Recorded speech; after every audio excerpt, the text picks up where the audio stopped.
This is not about dividing the world up into spheres of influence. The US has interest everywhere. საქმე მსოფლიოს გავლენის სფეროებად დაყოფას არ ეხება. ამერიკის შეერთებულ შტატებს ინტერესი ყველგან აქვს. ყველგან ყავს მეგობრები და მოკავშირეები. შესაძლოა რუსებს ჰქონდეთ წარმოდგენილი ის, რაც სურთ გავლენის სფეროდ ჰქონდეთ. ჩინელები ინდოწყნარი ოკეანის პერიფერიებზე არიან ორიენტირებულნი. ჩვენ მსოფლიო ინტერესები გვაქვს. თუ ვინმე იმდენად სულელი იქნებოდა, რომ ეთქვა, მსოფლიო ინტერესის სფეროებად უნდა დავყოთ. ჩვენ ბევრ მეგობარსა და მოკავშირეს დავკარგავდით. ასე რომ მსოფლიოს გავლენის სფეროებად დაყოფა ამერიკისთვის ცუდია, რადგან ის შეამცირებს ჩვენს გავლენას და გააძლიერებს მოწინააღმდეგეების, რუსეთის და ჩინეთის გავლენას.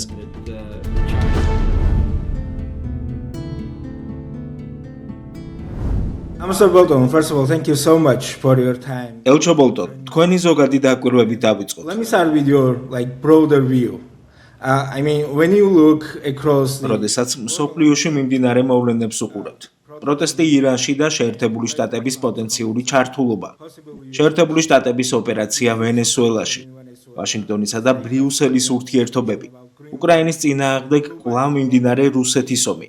ჩინეთის სამხედრო წვრთნები ტაივანის გარშემო. რა სურათს ხედავთ? Russia's ongoing war and China's military drills around Taiwan. So, what do you see taking shape? Some of these მესმის რომ ამ გამოწვევებიდან ბევრი არ ახალია, მაგრამ თქვენი დაკვირვებით რას ხედავთ განსხვავებულს? different about this moment. Well, I think there's a lot of confusion in the world. I think the US სოფლიოში ძალიან დიდი დაბნეულობა ამერიკის შეერთებულ შტატებს დონალდ ტრამპის პრეზიდენტობის პერიოდში ამ დაბნეულობაში დიდი წვლილი აქვს.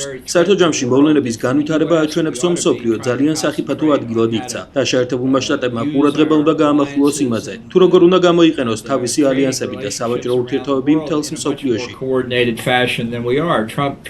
ტრამპის გადაწყვეტილებების მიღების სტილი სრულიად არათანმიმდევრულია და არ ეფუძნება რაიმე გეოსტრატეგიულ კონცეფციას. ის დაფუძნებულია იმპულსებზე და იმაზე, თუ რა იქნება მისთვის სარგებლის მომტანი, მოკლე ან გრძელვადიან პერსპექტივაში. ეს არ დაეხმარება არც შეერთებულ შტატებს და არც ჩვენს მოკავშირეებს. რაც შეეხება ვენესუელას, როგორი იყო თქვენი რეაქცია, როდესაც შეერთებული შტატების მიერ ჩატარებული ოპერაციის შესახებ შეიტყვეთ და როგორი უნდა იყოს მომავალში იქ ვაშინგტონის პოლიტიკა? Well, look, it's been policy for a long time. ვაშინგტონის ხანგრძლივი პოლიტიკა იყო, რომ მადუროს რეჟიმი უნდა წასულიყო. ჩვენ მისი დამხობა ტრამპის პირველი ვადის დროს ვცადეთ. ოპოზიციასთან მუშაობით და ძირითადად ეკონომიკური ზეწოლით.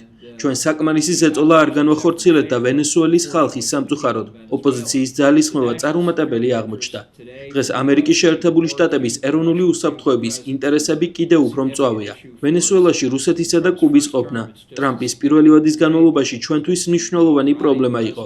ასევე პრობლემა იყო იქ ირანის ყოფნა და ეს პრობლემები დღესაც-აა. თუმცა მნიშვნელოვნად განსხვავებული ის არის, რომ ჩინეთის ყოფნა გაცილებით დიდია. მათი ინტერესი ვენესუელასა და ნავთობის მიმართ გაცილებით დიდია. მათი გავლენა პოტენციურად გაცილებით დიდია. ამრიგად, ამერიკის შეერთებული შტატების უსაფრთხოებისა და დასავლეთ ნახევარსფეროში სტაბილურობის საფრთხე ძალიან რეალურია. რაც ტრამპმა აქამდე გააკეთა ისაა, რომ სურათს მადურო ჩამოაშორა. მაგრამ მადუროს რეჟიმი ადგილზე დატოვა. ეს ბოლომდე არ მესმის. არ ვფიქრობ, რომ მადუროს რეჟიმის დატოვება სტაბილურობისთვის არის აუცილებელი. მადუროს რეჟიმს წარმოადგენენ ადამიანები, რომლებიც დაეხმარენ ვენესუელაში ჩინელების შესვლას, რომლებიც კუბას და რუსეთს ემხრობიან. მათი მიზანი ახლა რეჟიმის და თავიანთი პოზიციების შენარჩუნებაა. ისინი შეასრულებენ ბევრ ამას, რასაც ტრამპი მათგან მოითხოვს, მაგრამ ისინი ძალაუფლების დასათმობად საკუთარ თავთან არ მოილაპარაკებენ. ასე რომ შეიძლება უარესი მდგომარეობა შეიქმნას. მადუროს დაპატიმრების გამო ამდენ უკმაყოფილებას ვაწყდებით, მაგრამ რეალურად რეჟიმი არ შეგვიცვლია. ვენესუელელი ხალხი ამით ნამდვილად არ სარგებლობს. ანგარიშები, რომლებიც ჩვენ გვაქვს, აჩვენებს, რომ ახლა უარესი რეპრესიებია, ვიდრე აქამდე იყო. Are not benefiting. The reports we have is repression now is, if anything, worse than it was before. რუსეთის საკითხებში თეთრი სახლის ყოფილმა მრჩეველმა ფიონა ჰილმა ჯერ კიდევ 2019 წელს განაცხადა, რომ რუსმა ოფიციალურმა პირებმა არაფორმალურად ვაშინგტონს ერთგვარი გაცვლა შესთავაზეს. ვენესუელაში შეერთებული შტატების უფრო დიდი გავლენა, უკრაინაში რუსეთისთვის უფრო თავისუფლად მოქმედების სანაცვლოდ. ამ დროს თქვენ ეროვნული უსაფრთხოების საკითხებში პრეზიდენტ ტრამპის მრჩეველი იყავით. რას გაიხსენებთ ამ ეპიზოდთან დაკავშირებით? ვფიქრობ, ეს იდეა ვიღაცამ წამოჭრა. ვფიქრობ, ის ძალიან სწრაფად უარყავით და ვფიქრობ, სწორედ ესაა, რასაც ფიონა იხსენებს. მაშინ ეს იდეა არ განიხილებოდა და ახლაც ასე უნდა იყოს. საქმე მსოფლიოს გავლენის სფეროებად დაყოფას არ ეხება. ამერიკის შეერთებულ შტატებს ინტერესი ყველგან აქვს. ყველგან ყავს მეგობრები და მოკავშირეები. შესაძლოა რუსებს ჰქონდეთ წარმოდგენილი ის, რაც სურთ გავლენის სფეროდ ჰქონდეთ. ჩინელები ინდოწყნარი ოკეანის პერიფერიებზე არიან ორიენტირებულნი. ჩვენ მსოფლიო ინტერესები გვაქვს. თუ ვინმე იმდენად სულელი იქნებოდა, რომ ეთქვა, მსოფლიო ინტერესის სფეროებად უნდა დავყოთ. ჩვენ ბევრ მეგობარსა და მოკავშირეს დავკარგავდით. ასე რომ ეს უბრალოდ არასწორი მოსაზრება მგონია. რაც ვენესუელაში ხდება, სრულიად განსხვავდება იმისგან, რაც უკრაინაში ხდება. ეს რუსეთის აგრესიული ომია. ვენესუელაში მომხდარს ასევე არაფერი აქვს საერთო ტაივანში, ჩინეთის ინტერესთან და ტაივანის წინააღმდეგ მის პოტენციურ აგრესიასთან. აღმოსავლეთ ევროპაში და არა მხოლოდ. ზოგიერთი ფიქრობს, რომ შეერთებული შტატები, რუსეთი და ჩინეთი შეიძლება განიხილავდნენ მსოფლიოს გავლენის სფეროებად დაყოფას. უშვებთ, რომ შეიძლება ეს ხდებოდეს და რა შეიძლება ნიშნავდეს ეს რუსეთის და ჩინეთის მეზობელი ქვეყნებისთვის. შემიძლია დაგარწმუნოთ, რომ ტრამპი ასე კონცეპტუალურად არ ფიქრობს. ეს არ არის მისი იდეა. შეიძლება მის გარშემო იყვნენ ადამიანები, ვინც ამას ამბობენ, მაგრამ თუ ისინი ამას ამბობენ, ცდებიან. არასწორად ესმით ამერიკის ინტერესის ბუნება, რომელიც გლობალურია და არასწორად ესმით ჩვენი შესაძლებლობები, დავიცვათ ჩვენი ინტერესები, მეგობრები და მოკავშირეები. ასე რომ მსოფლიოს გავლენის სფეროებად დაყოფა ამერიკისთვის ცუდია, რადგან ის შეამცირებს ჩვენს გავლენას და გააძლიერებს მოწინააღმდეგეების, რუსეთის და ჩინეთის გავლენას. თუ როდესმე ტრამპი იტყვის, რომ ეს არის მისი მიზანი, ეს კონგრესში დიდ წინააღმდეგობას გამოიწვევს.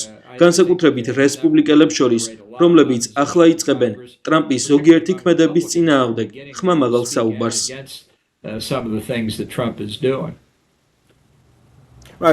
უკრაინას რომ შევეხოთ, რა მოლოდინები გაქვთ მიმდინარე სამშვიდობო პროცესთან დაკავშირებით? როგორ ხედავთ შეერთებული შტატების უსაფრთხოების გარანტიების იდეას? I think it's a mistake for Ukraine to agree to a ceasefire that basically უკრაინის მხრიდან შეცდომაა ცეცხლის შეწყვეტაზე დათანხმება, რომელიც თითქმის გარდაულად გამოიწვევს რუსეთთან ახალი დე-ფაქტო საზღვრის შექმნას. მიუხედავად იმისა, რომ პუტინი როგორც ჩანს კმაყოფილია ომის გაგრძელებით და იმედოვნებს, რომ მისი გამოფიტვის სტრატეგია წარმატებას მიაღწევს, ცეცხლის შეწყვეტა მისთვის უფრო სასარგებლოა ვიდრე უკრაინისთვის. როგორც კი აღიარებთ, რომ უკრაინის ტერიტორიის 20% ფაქტობრივად რუსეთის კონტროლის ქვეშაა. ამის შეცვლა ძალიან რთული იქნება. მაშინაც კი თუ რუსეთი ცეცხლის შეწყვეტას დათანხმდება, ეს უბრალოდ პაუზა იქნება იმისთვის, რომ უკრაინაში მესამედ შესაჭრელად მოემზადოს. ვლადიმირ პუტინი ცდილობს ახლიდან შექმნას რუსეთის იმპერია და არ გაჩერდება სანამ ამას არ გააკეთებს. ის ცდილობს იმპერიის აღდგენას და მისი რწმენით რუსეთის იმპერია ვერ აღდგება, თუ უკრაინა მის შემადგენლობაში არ იქნება. ასე რომ მისთვის ცეცხლის შეწყვეტა მხოლოდ პაუზა იქნება. ამას არაფერი ექნება საერთო პრობლემის ხანგრძლივ გადაჭრასთან. არ ვფიქრობ, რომ კრემლი სერიოზულად უდგება მოლაპარაკებებს, სანამ მისი ჯარები წინსვლის ნაცვლად უკან დახევას არ დაიწყებს. I don't think the Kremlin negotiates seriously until their troops are moving backwards, not forwards. პრეზიდენტმა ზელენსკიმ თქვა, რომ შეერთებული შტატები უკრაინას 15 წლიან უსაფრთხოების გარანტიებს თავაზობს.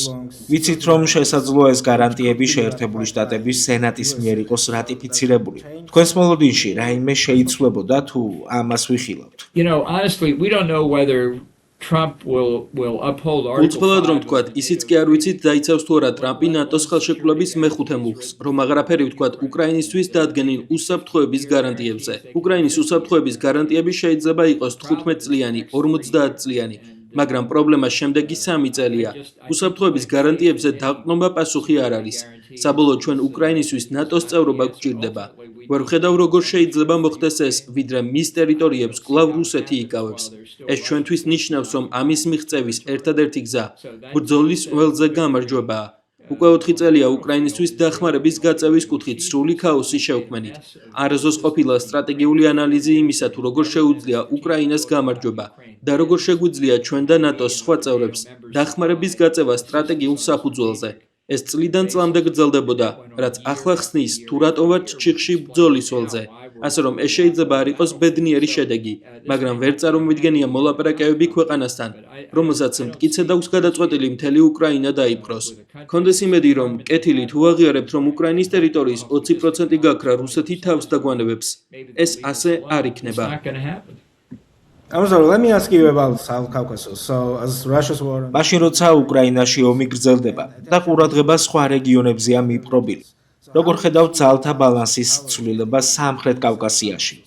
რა როლი უნდა ჰქონდეს იქ შეერთებულ შტატებს? United States be playing there now? In the Caucasus. Yes. Yeah, well, I think after the breakup of the Soviet Union, the emergence of the საბჭოთა კავშირის დაშლის შემდეგ ახალი რესპუბლიკების გაჩენა რეალურ შესაძლებლობას წარმოადგენდა ექსპანსიონისტური რუსეთის შეზღუდვისთვის, თუ ის დემოკრატიული წრეებიდან გავიდოდა, რაც მან გააკეთა კიდეც. But what we have allowed to happen in Georgia and now in Armenia and Azerbaijan is the Russian. მაგრამ რაც დაუშვით საქართველოში და ახლა უკვე სომხეთსა და აზერბაიჯანში არის რუსული გავლენა, რომელიც შესაძლოა არ არის ისეთი ძლიერი, როგორც საბჭოთა კავშირის დაშლამდე იყო, მაგრამ საკმაოდ ახლოს არის იმ დონის გავლენასთან. სამწუხაროდ, თავისი პერსპექტივიდან პუტინმა საკმაოდ ოსტატურად ითამაშა. მას ჯერ არ უცდია ამ სხვა ყოფილი საბჭოთა რესპუბლიკების მიერთება, მაგრამ მან იმუშავა კავკასიაში, ცენტრალური აზიის რესპუბლიკებში. გამოიყენა სასტიკი ძალა უკრაინის შემთხვევაში, მას ფაქტობრივად უკვე აქვს ბელარუსი და მუშაობს მოლდოვაზე. დნესტრისპირეთის გამოყენებით. ის უბრალოდ თანმიმდევრულად აკეთებს ზუსტად იმას, რაც თქვა, რის გაკეთებასაც აპირებდა. შექმნას გარემოებები, რათა რუსეთის იმპერიამ კვლავ იარსებოს. ჩვენ შეცდომები დაუშვით ყოფილი საბჭოთა კავშირის მთელ რუკაზე და დღეს კავკასიაში. ჩვენი გავლენა უფრო სუსტია, ვიდრე საბჭოთა კავშირის დაშლის შემდეგ, როდესმე ყოფილა. It's been really since the breakup of the Soviet Union. This is my last question. So, considering everything we've discussed right now, როგორ ხედავთ ტრანსატლანტიკური ურთიერთობების მომავალს? ნატოსთან, ევროპასთან, შეერთებული შტატების ურთიერთობებს. relations between the United States and Europe and NATO. Well, I think they're in real trouble. I think Trump has put enormous strain on the მათ რეალური პრობლემები აქვს. ტრამპმა უდიდესი ზეწოლა მოახდინა ჩრდილოატლანტიკურ ალიანსზე. ის ვერაძროს ხედავდა ამ ალიანსის ღირებულებას. ევროპელებმა შეცდომა დაუშვეს, როცა თქვეს, რომ ტრამპი ზელენსკის მიმართ მეგობრულადაა განწყობილი და ნატოს ყველაფერი რიგზე ექნება. როცა ტრამპს კითხეს, თუ არჩევანი იქნებოდა გრენლანდიის ასაღებად ძალის გამოყენებასა და ნატოს შორის რას გააკეთებდა, მან თქვა, რომ ეს არის არჩევანი, რომელიც შესაძლოა დღის წესრიგში დადგეს. ჩემი წარმოდგენით ეს ძალიან ახლოსაა იმასთან, რომ თქვა, რომ ტრამპს უბრალოდ არ ადარდებს ნატო. ფიქრობ, ნატოს დაშლა ამერიკის შეერთებული შტატებისთვის კატასტროფა იქნება. ის ნამდვილად იქნება კატასტროფა ალიანსის ყველა ევროპული წევრისთვის და იმედი მაქვს ეს არ მოხდება, მაგრამ ტრამპს არ ესმის ნატოს არსი, არ ესმის რა სარგებელი მოაქვს ნატოს ამერიკისთვის და მისი პოზიცია ამ საკითხთან დაკავშირებით ახლა ძალიან არასტაბილურია. Well, thank you so much again, Ambassador Bolton. It was a great honor to have you with us today. Well, thanks for asking.